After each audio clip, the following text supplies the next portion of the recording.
போக்கிரிகள் அப்படின்னு சொல்லி சந்தேகப்படுற எல்லாரையுமே அழிக்கிறது தான் ஒரே வழி. போக்கிரிகள் அப்படின்றவங்க பிறவி குற்றவாளிகள். குற்றம் அப்படின்றது அவங்களோட ரத்தத்திலேயே கலந்துருக்கு. அது பரம்பரையாக வர்றது. அவங்கள திருத்தவே முடியாது. அப்படி இருக்கும் பொழுது அவங்கள அழிக்கிறது தான் ஒரே தீர்வு அப்படின்னு சொல்லி முடிவெடுத்த பிரிட்டிஷார் 1830 போக்கிரி ஒழிப்பு சட்டம் அப்படின்ற ஒரு சட்டத்தை கொண்டு வராங்க.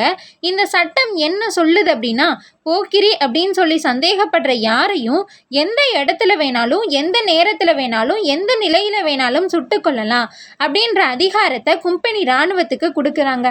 சும்மாவா சொல்லணும்? ஏற்கனவே இந்தியாவில் ஒரு வெறி பிடிச்ச வேட்டை நாய் போல இருந்த காலனிய இராணுவத்துக்கு இந்த சட்டம் அப்படின்றது ஒரு மிகப்பெரிய வாய்ப்பை கொடுத்துருக்கு அப்படின்னே சொல்லலாம். போர்க்களமே இல்லாத சமவெளி பகுதியில் கூட மனிதர்களை கண்மூடித்தனமாக சுட்டு கொண்டிருக்காங்க. போக்கிரி ஒழிப்புல புகழ்பெற்ற ஒரு கும்பெனி அதிகாரி வில்லியம் ஸ்லீமன். இவர் என்ன சொல்லி பதிவு செய்கிறாரு அப்படின்னா, 6 வருஷத்தில் 3266 போக்கிரிகளை நான் கொண்டிருக்கேன் அப்படின்னு சொல்லி ரொம்ப பெருமையோட பதிவு செஞ்சுருக்காங்க.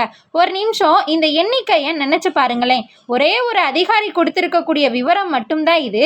இது போல் எத்தனை அதிகாரிகள் எத்தனை ஆண்டுகளாக எத்தனை ஆயிரம் போக்கிரிகளை சுட்டு கொண்டிருப்பாங்கன்னு சொல்லி நினச்சி பாருங்க.